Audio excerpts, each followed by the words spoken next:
This is the Ecwid e-commerce show with your host, Jesse Ness, along with Richard Otey.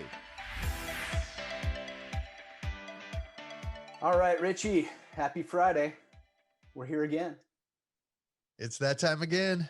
It seems like it's flying by faster all the time, but we're here. It's 2021. We're alive. The year's getting better already. So yeah, speaking of the year, we actually today is going to be interesting. We had somebody that was able to build a business kind of because of the pandemic. And so as people are looking back at the year, looking forward to the new year, I think we get to hear some really good story of building a business. Yeah, especially because, people got slapped during 2020, right? Someone. And the question is, did you have a business that still had a chance to pivot and adjust or not? Today's guest that we have coming on the show, we actually have a really cool different angle. Sometimes when we're looking at our websites and we've been working on them so much, we don't really see them with a new eye or a fresh eye like our customers might see them. And so today we're bringing in Alex, who worked on an Ecwid store. He actually is owner of a development. What's the name of the actual company again?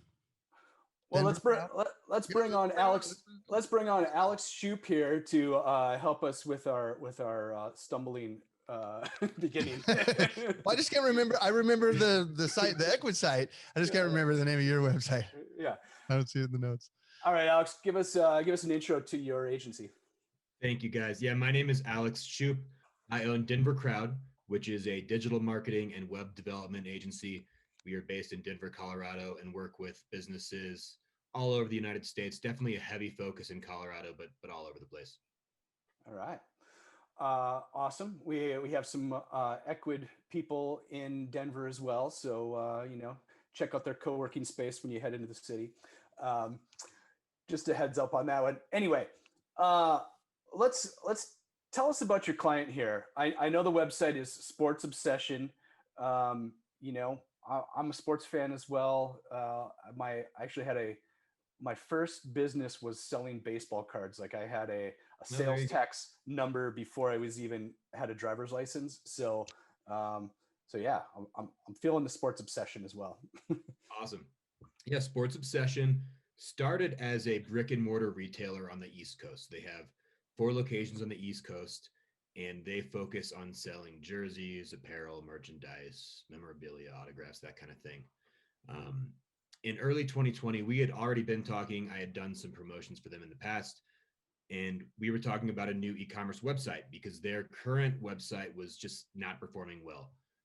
It made $800 to $1,000 in sales a year, and really not even paying for its own worth, especially considering they had thousands and thousands of products on this store. So all these products loaded onto the store, all this time spent maintaining, but no conversions, especially in terms of ROI for what they're putting into it. So we wanted to partner up to build them a new site that would import not just all those thousands of products that were currently on their website, but also they have a huge warehouse full of thousands and thousands of products. So we wanted to be able to also import these thousands and thousands of additional products. So we wanted to find a really robust e-commerce solution. That's how we landed on Ecwid. The challenge for us when we got started was they're a pretty unknown brand. And there's some really big guys that already do this. So there's Fanatics and Fans Edge and NFL Shop, sportsmemorabilia.com, all these different retailers. So one of our first challenges was we just needed to look professional and up to date and just perform and function like a really awesome high-end brand should, especially considering we're selling officially licensed sports memorabilia that sells a couple $100 a piece for some of our items. So we wanted to look like a really good site. So we imported the site into Ecwid. We did a whole bunch of different marketing methods over the last year, from Facebook and Instagram to email marketing to Google Shopping, even traditional media like radio and TV. and we were able to raise their revenue from $1,000 in 2019 to, just from being launched from May to December, $200,000 in 2020. So really, really awesome improvement in revenue for this business that was traditionally a brick and mortar business, and they got shut down due to the coronavirus. People were not going to malls like they once were to buy jerseys. So really awesome transition to digital for this brick and mortar retailer. Yeah, I mean, that's great. I mean, it's coronavirus time. So like, yeah, if you have a brick and mortar, like you still need to pay the rent, you still have expenses. And there was a huge surge in e-commerce over the past year for that same reason. People were scrambling, and sounds like they were lucky to have you to go from, $1,000 the previous year is like, yeah, probably not even worth having the website really. And now, having it be a nice part of their business. So go ahead, Rich. Oh yeah, I was just gonna say, what is step one?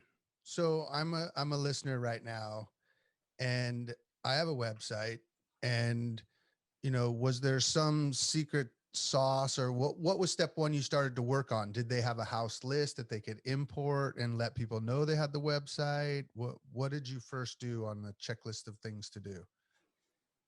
That's a great question. I think that there's kind of two sides to this. What did we do for the website? And then what did we do for marketing? So on the marketing end, we did a series of social media marketing campaigns. So the first was targeted at people that already were fans of those brick and mortar retailers. So if you go to Sports Obsession Erie or Sports Obsession Buffalo or one of the other stores, they had your email list, they had your Facebook account. So we started targeting those people with ads saying, hey, Sports Obsession Erie. Well, now we're Sports Obsession Online. Check us out. So that was the first thing, is letting existing customers know that we exist. The second was an awareness campaign, letting people that don't know but are likely purchasers that we exist. So for instance, if we launched right now, I would let Buccaneers and Chiefs fans, we're going into the Super Bowl, I would let those fans know, hey, this is the number one source for Buccaneers and Chiefs fans to buy your jerseys and apparel online. So that's kind of the second one, is that awareness group. And then the third group is just more of a retargeting group, bringing people that have already been on the website in the last couple of weeks, bringing them back. So those kind of are the three groups of audiences that we're engaging with: people that know about us, people that should know about us, and people that have been there recently. And then on the website, and the most important thing was organization.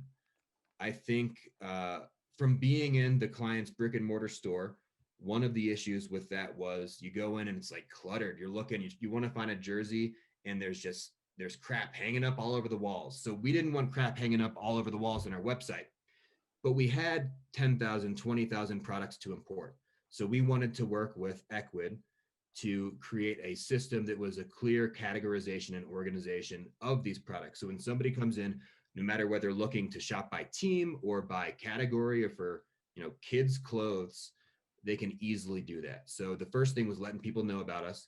And the second is, when they get there, let them be able to find what they're looking for. So those were kind of the two primary efforts for us. Yeah. And so I've looked at the site, and there's, it's a ton of SKUs. So 20,000 SKUs, like, yeah, you don't want to upload those one at a time. And then the categorization, I think, is important too. Like there's, I was looking by teams. So are a lot of products in multiple categories, and like, did you do that during the upload process, or like because it's fairly unique. Usually a product is usually in one category. This store, one product would be in probably multiple categories. How did you do that? Yes, yeah, that is a beast. So let's talk about an example product, maybe a kid's football jersey. So it's going to be in the kids and youth section. It's going to be in the jersey section. Then it's going to be in the individual category for whatever team the jersey is for. So that's 3 individual store categories. And at first, when we built it out, the way we did it was we import. So the client had a list of all their inventory.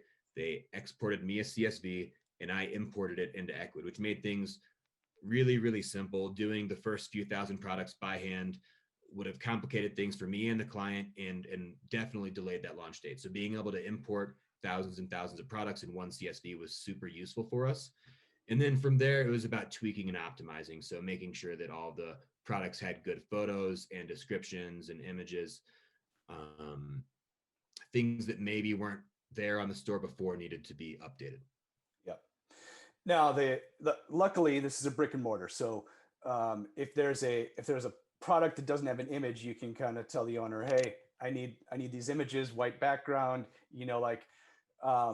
is that kind of what you had to do? Like if there's just something that has a bad image, you're selling online, you have to have a good image, right? Like how did that work? So this was a problem at the beginning. And so I'm in Denver, the store owner's on the East Coast. I can't go and help him take photos and walk him through. So what we ended up doing is I sent a link to an Amazon light box. So it was like a couple $100. It's a big white box, has lights in it, looks really pretty. And you can use your iPhone and take high quality professional photos of your products. So he ordered that and it hasn't been a problem since. For a store of this size where they're literally, so they just put in a very large order for jerseys. For a store like this, it sometimes is easier to hire out a photographer for products. But if it's small and manageable, buying one of those light boxes would be a really good move for any small business. Okay, got it. More on the site too. So what do you think, what is the site builder that it's built on? Sure. So we used Duda to build the site. I like Duda. First of all, it has integrations with a lot of apps and platforms like Ecwid. And then the other reason is once you have it built out, it performs really, really well for SEO. And it's just a smooth, functional web platform. I have built a lot of sites on WordPress, and though I like that and I'm happy to build sites on WordPress, sometimes that platform tends to get clunky, both in terms of like the code on the back end and also how it interacts and interfaces with users. So we wanted something simple, easy to navigate, easy to manage and function, and then from the client's end, easy for us to make edits when things change and a new team is the hot team of the month or whatever. Got it. Yeah. So when you want to make changes to the site, is that you or does the owner do it? Like who ends up making the changes? I think that a lot of web developers listening to this will agree that I would always prefer to make the changes myself, just because more often than not, a client will go in there and make it worse than it was before. That said, with Ecwid, they do all of the updates themselves. Sometimes they'll need a little support from me in terms of how to do something, how to update a spreadsheet to, for instance, make a product have two options instead of being separate products. But Ecwid, the Ecwid side has been completely hands off for me once we got launched, which is really nice. It's the web design side that I keep my hands in a little bit. You want to make sure they don't break it. I can understand. Yes. Yeah. Don't break it and then have me fix it later. Like just tell me what you want, Yes. Yeah. Okay, it's good. So on the Ecwid side, it's managed by them, so they can change the prices, add products, makes it a lot easier for you. On the site too, you'd mentioned previously about some time-based offers. What do you use for those? Like give a description of that for people listening. Sure. So during the holiday season, December, November, we had a lot of Black Friday offers, Cyber Monday, that kind of thing. So often it's as simple as a site banner at the top of the website or a pop-up letting people know about the offer. The reason I like this is it increases urgency. So when you look at how long does it take somebody to convert on the website during the months of July, August, September, etc., it's a whole lot higher than it is during November. And what we found is people are more motivated during that time. So anything we can do to make somebody a more motivated buyer and get them to buy now is something we want to implement. So personalizations, website pop-ups, those are ways to say, hey, we have a sale going on right now, buy today, or else you're not going to get this free shipping or this 20% off or whatever. So that has been a key strategy for us. I think that a lot of these customers would eventually buy from us, especially considering we implement those abandoned cart emails and retargeting and remarketing and things like that. But anything you can do to get people to buy now as opposed to later is obviously going to help the statistics of your website. So aside from moving them to Ecwid, which was obviously a fantastic choice. We've come to realize this is a fantastic choice. Aside from this, if we kind of went a 1, 2, 3 in order of your opinion of just in general what people should look at. Again, we're going back to that listener who's going, okay, well, I don't have this, but I have a site that's finished, and I want to look at this anew. I want to look at this as if Alex is looking at my site. What do you see the first, second, third in order of things that people should do that are a listener to this podcast that they might be able to implement on their own site? Sure. I think the first thing is just trying to take a look at your website and your experience with a fresh set of eyes. What makes this purchase process easy, or what makes it difficult and complicates it? So one of the things that made it easy or that complicated it for us at the beginning was, I forget which payment processor it was, but it would time out and customers would call the 1-800 number and say, I can't buy on your website. So one of the first things we did was change payment processors that was a little bit quicker. And I'm not sure if it was mobile phones or desktop computers or what was causing that, but making sure that there's no obstacles or blocks for somebody to make a purchase on your website, whether it is an actual functional issue like we had, or just something like too many clicks to get to the product. So making sure that people can find and interact with the website the way that they want to. So that's the first one. The second is just because you have a website that functions well and that directs people to purchase doesn't mean that anyone's getting there. So getting people to your website, whether it's people that already know about your business or finding an entirely new set of people that don't know but maybe should know about your business. So we use Facebook ads for that, we use email marketing for that, and we use Google Shopping ads for that. Those are the kind of 3 primary drivers of traffic for us. And then the last one is once they're there, sometimes they leave. So what can we do to get them to come back? We increase those conversions with abandoned cart emails. I think you could say that our email marketing does a lot of that too, bringing old customers back, and then remarketing and retargeting. Say a customer looks at a particular jersey, well, we'll follow them back to Facebook and show them the jersey again and say, hey, why don't you come back for a 10% off coupon? Or why don't you just come back anyway? We know you like the jersey. So those are kind of our three levels of marketing and advertising, making sure everything functions well, bringing people to the website, and then getting them back to the website. Okay. And now, for people who listen to the podcast all the time, you would know that we've have like whole podcasts about each one of those topics, right? We'll just start with Google Shopping, for instance. Like, is that something you set up on your own, or did you use an automated tool? What did you do for Google Shopping? Yes. And I've seen your podcast, and I've seen the folks from Clickin in the past, and we do use Clickin.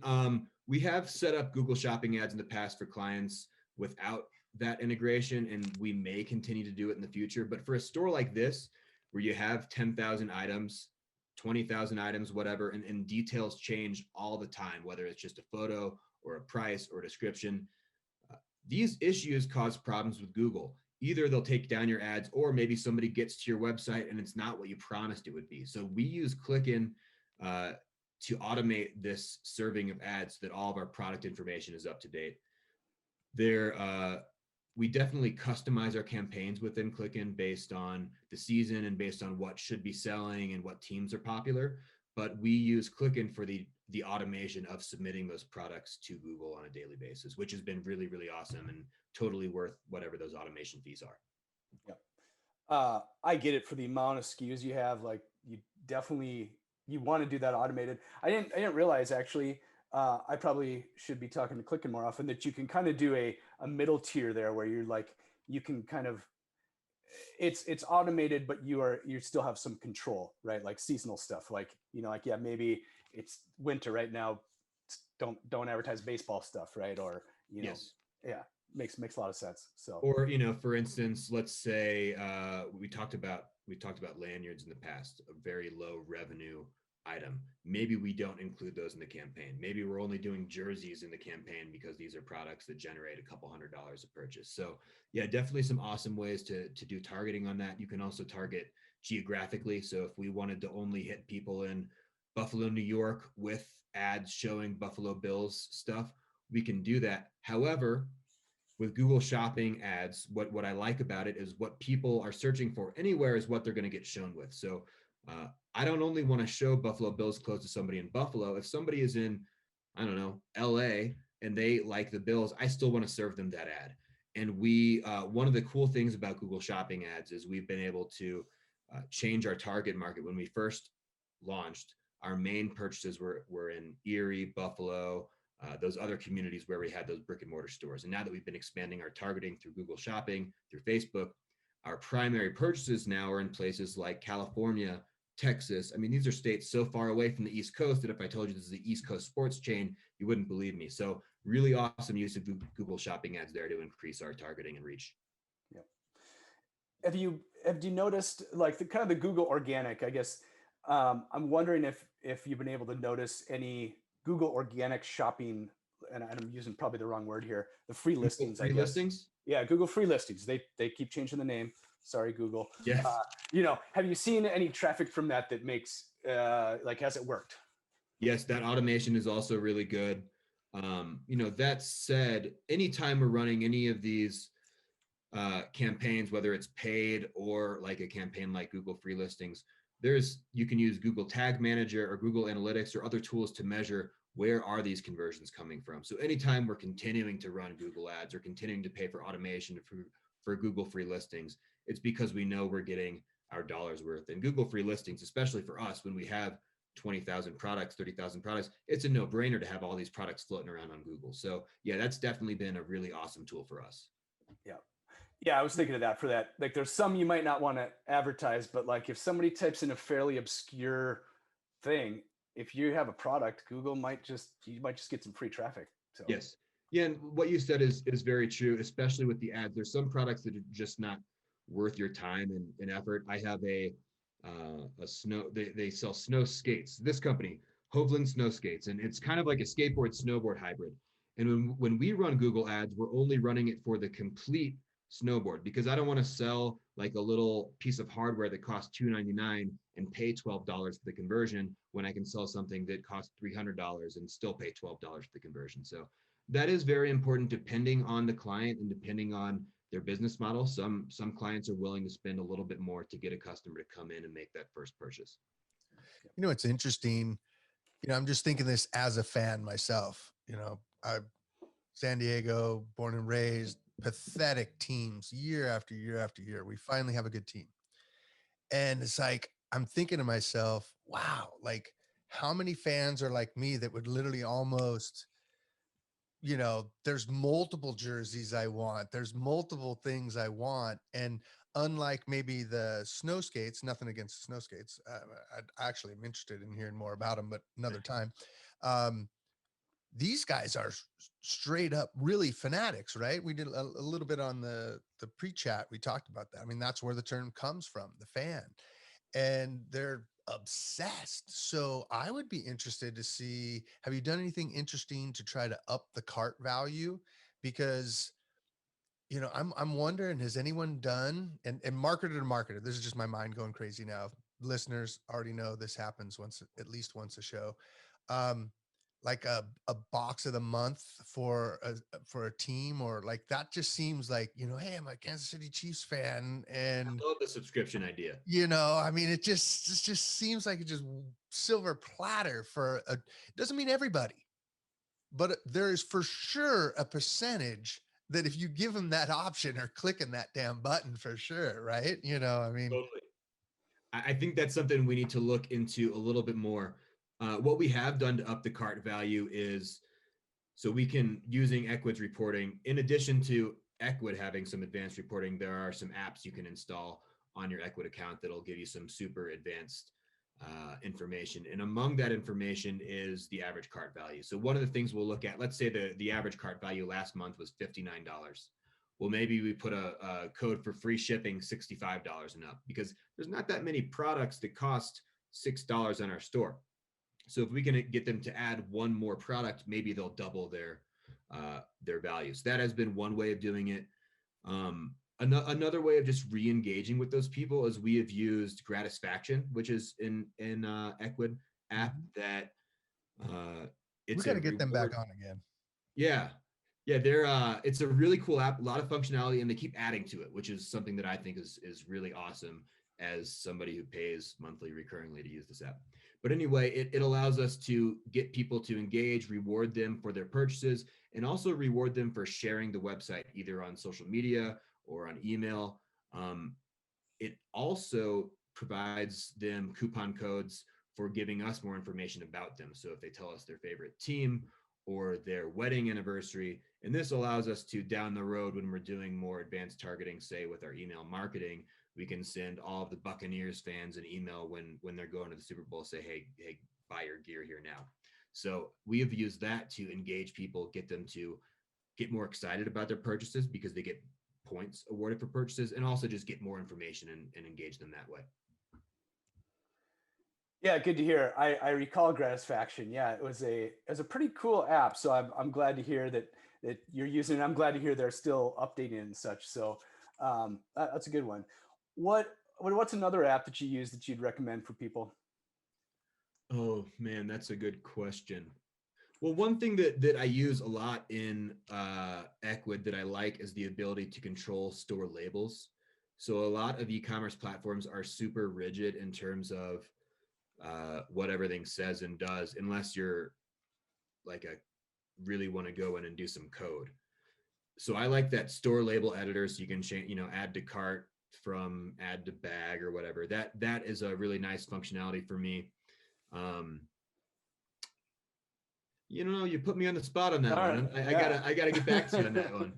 Okay. Oh, good. This is a good time while you let my mind go off into the stratosphere again while you think about that. Jesse, this could be actually a good example. I'm literally coming up with this on the fly, so it could totally backfire.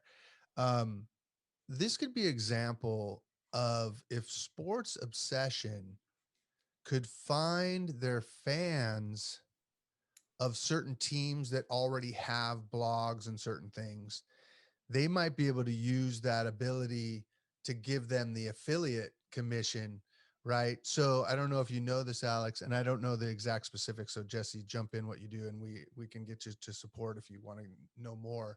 But you can take a snippet of code and give it to someone who's a fan of your site. They can put it on their website. And let's just, in this hypothetical, maybe they found someone that's a huge Tampa Bay fan and a huge Kansas City fan. And they come up with some unique social media campaign, which these two are going to kind of battle each other. They could give them this code where on their websites, Sports Obsession Store is on those two people's websites, and they could get kind of a kickback. Now, the specifics, it takes a teeny bit, not a lot to set up, but Jesse, you know what I'm saying? I mean, it's just a random thing. When he wasn't thinking, I was like, oh, wow. They could take advantage of other fans of teams that have already built an audience. Like microblog sites and that kind of thing. Exactly. Oh, that's a really great idea. Yeah, totally. Yeah. Like, I think now there's probably some work here. I'm sure we're skipping a step. No, of course there is. Of course there is. It's marketer talking to marketer and giving people ideas while they're out there too. There's other people that have your audience already, is what I'm getting at. Yeah. Other people already have your audience. Yeah. Like, let's say there's a fan site, there's a Tampa Bay Buccaneers fan site, and you're like, hey, they reach out to you, whatever. There's a little work in setting it up.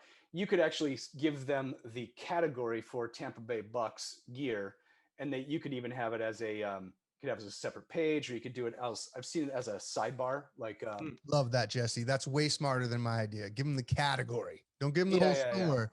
You want them to think it's just the Bucks for at least for the first few seconds until they start clicking. Yeah. So it's really just it's like almost like the size of a banner ad, but it would be a link to Sports Obsession Tampa Bay Bucks, and you'd have to work out the affiliate arrangement, and there would be work to be done, but it's a pretty cool thing that I've seen work every now and then, and this is probably a site that it could work. Yeah, it's a great idea. Mm-hmm. Gonna hire you two. Yeah, I mean, well, hey, you're the developer, so at some point, like, you're gonna have to do the work there. You get paid for that. Right? We'll keep in touch. Yeah. We want success for Ecwid stores. We truly do. Yeah, that'd be a good one. So we talked a little bit. We talked go shopping. We talked on the Facebook and Instagram. So you said it's mostly dynamic product ads there. and other audiences. Any tricks of the trade you want to share with the crowd on Facebook and Instagram? I will say the awesome thing about Facebook and Instagram advertising, and most of these digital advertising methods we're talking about, is they are super trackable. So Facebook will provide you with a little snippet of code called a pixel, or I think you can just hook it up straight through Ecwid, and it'll track people's direct actions from your ads. So they click on your ad, it'll know whether they just look at the page or add to their cart or make a purchase. So we use this because when we're creating all sorts of different ads, some perform great and some do not perform well at all. So we are able to reallocate budget. If, let's say, one of our ads is bringing in purchases for $4 a piece, that's something we would probably reallocate more budget to and take money away from something that is not performing as high. I will say the thing about Facebook and Instagram is they can both result in direct sales, but it's also really a audience growing method for us too. They have such robust targeting methods based on geography and interests and website behaviors and whether they've clicked the buy now button on Facebook in the last 7 days, that you can really pick the profile of the person that should be seeing that specific ad or Facebook post or whatever it may be. So that's why we use it a lot. And I think that the mistake that a lot of marketers use with Facebook and Instagram ads is that they go too broad. Why show a Facebook ad to everyone, everyone in the United States, when you could show it to just a portion of those people and make it completely about them? So that's something that we focused on, is kind of micro targeting based on what teams are popular right now, or what the client has a lot in stock of, or what we want to be selling. So that's kind of what I think is super valuable about Facebook and Instagram. Not only the availability to segment, but the availability to say, okay, this ad resulted in this amount of dollar purchase. Yep. Now for the Facebook ads, do you make them? Does the client make them? Do you do is it video? What's kind of where does an ad campaign start from in your process? So we make the ads typically based on direction from the client, what they want to be pushing, or again, like what they have a lot in stock of.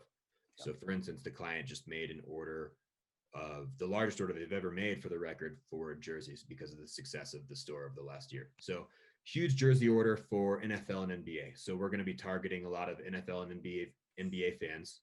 We could either do that broad, and as I said, maybe not have as high of a conversion rate, or let's say like we have 1,000 Celtics jerseys. Maybe we target only Celtics fans and show them a dynamic ad showing all the different jerseys we have available. So those are kind of different ways you could market it. Yeah, we set up all the ads. There's a lot of different types of results we're looking for on Facebook. So of course we do those dynamic product ads where our goal is to make a purchase, but we also have goals like page likes. Sometimes we want to grow our audience and get more people to like our page. After all, this sports obsession online, the Facebook page started with 0 fans about a year ago. So we have to continue to pay attention to those fans, pay attention to those audiences, and continue to grow them. So in addition to those page like ads and dynamic ads, we have web click ads to get those numbers up so that we can have a group of people to retarget again.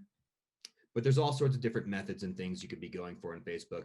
And I think that part of having a successful strategy on social media is going for a lot of different metrics that will continue to help your business grow. They're not always just sales. Sometimes a Facebook like is good for your business. It's not always worth spending money on, but sometimes it is.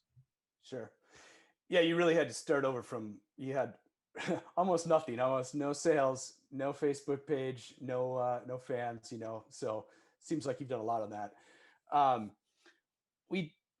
I don't know if you talked too much about email. You'd mentioned email as a part of this. So like also you're gathering these fans, but you're also gathering emails when you get a sales. What's kind of the email strategy? Yep. And by the way, we were also running Facebook ads to get people to subscribe to our email list. That was another way we added people onto that list. But our strategy for email marketing is to stay active and stay current. We send out an email about once a week, which results in a fair amount of unsubscribes just because like not everyone wants 52 emails a year about sports apparel. But at the rate we're growing our audience, we find that it is worth it. Email marketing is a really high ROI method once you get it set up and going and have your list built. especially considering once you have it built, other than the subscription for MailChimp or whatever, it doesn't cost anything to send that out. So all it takes is some effort and some coordination, and you can send it out. So one of the nice things about email is that we are able to incorporate a few seasonal offers into that. So whether so for instance, this month there's a lot of NCAA stuff going on, and there's also we're approaching the Super Bowl. So no matter whether you're a college sports fan or a Super Bowl fan, or your team lost the Super Bowl and you still want to buy a jersey, we can still target you with a seasonal offer, a promotion that'll be good for you. So that's something we focused on, is every week getting something that somebody might be interested in. Again, it's a hard one because it's not like with Facebook where if somebody sees your post and they're annoyed by it, they just scroll past it. With email marketing, you do get a fair amount of unsubscribes. I think that the main thing though is to be growing your list faster than you're losing it, and just keep an eye on the metrics and make sure that you are providing valuable content to people. One of the things we really like about Ecwid and MailChimp is that they work really, really well together. So when we send out an email, we can say, okay, we got $350 of sales from this one email, and these were the 6 products purchased. So that's been really useful for us, both in seeing what works and doesn't work, and also just justifying our cost as an advertiser to our client. Yeah, I think so. I was kind of part of the marketing when we launched our integration with MailChimp, and I think like we had one of the best integrations that they have. Like if there was an integration with MailChimp, we built it, and so I'm glad that you're using it. And I think for people listening is like it's pretty awesome when you can send these emails in MailChimp and you go look at your campaigns and it tells you exactly what you made from that email. Like it's directly linked to your store. So, you send these emails and you can use coupon codes to track and you can use Google Analytics, but you can go directly into MailChimp and see the exact number that this email delivered to you. So anyway, I'm glad you're using it. I get a chance to tout the MailChimp integration again. So little free plug for MailChimp. All right, awesome. So, you're kind of covering the full gamut of, and this is, by the way, this is what I would do if I had a new store that I was ramping up, like Google Shopping to get good qualified traffic, Facebook and Instagram for dynamic remarketing, email, of course, because it's quote unquote free. Like these are steps that people can follow, right? Like this is this is what you do if you're looking to build a new business. So awesome that you've done that. RichE, what am I not asking here? What have I forgotten to ask? Gosh, I mean, I don't know. There's so many things we could cover for so much longer. I want to give a gift back to Alex that he can give back to his clients. If there's a possibility, this another little gift of a possibility of how to wow, an example of just how to wow a customer, how to get them back. This is an opportunity to break down this email list in a unique way, right? By fans. Maybe some of the unsubscribes is they don't, if it had to do with their team, they might not unsubscribe.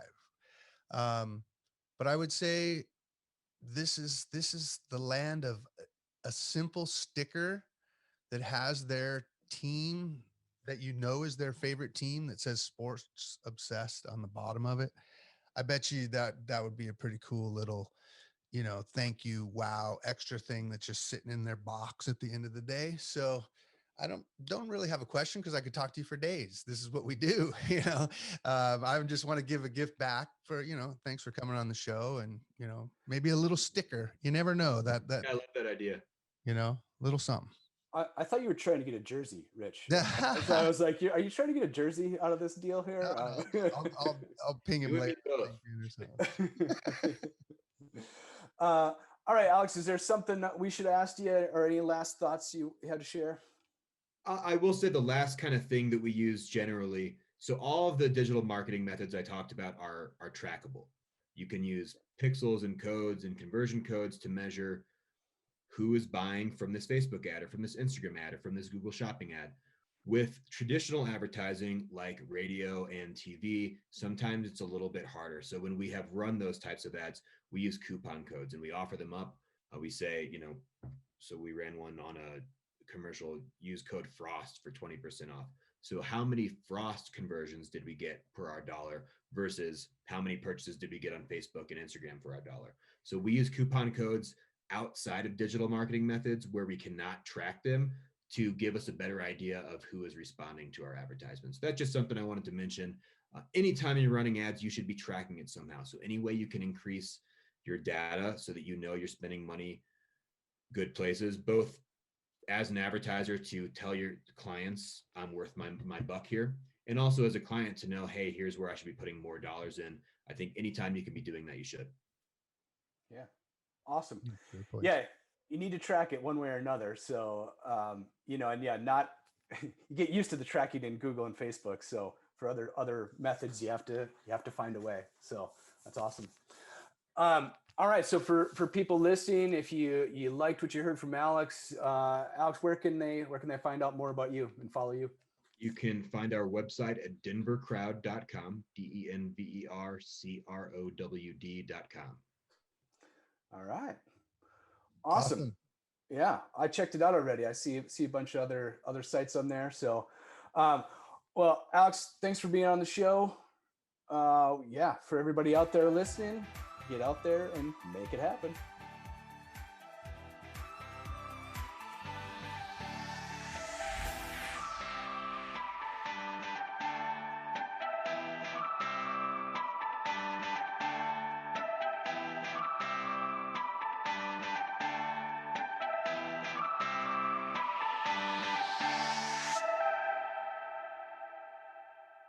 Hey, this is Jesse and Rich. We want to let you know we really appreciate you listening. We hope you find the tips we give you helpful for growing your business. You can find all of our past episodes and a lot more useful stuff at ecwid.com/podcast. And also, check us out on your favorite podcasting platform like Apple Podcast or Stitcher, and make sure you never miss an episode by subscribing.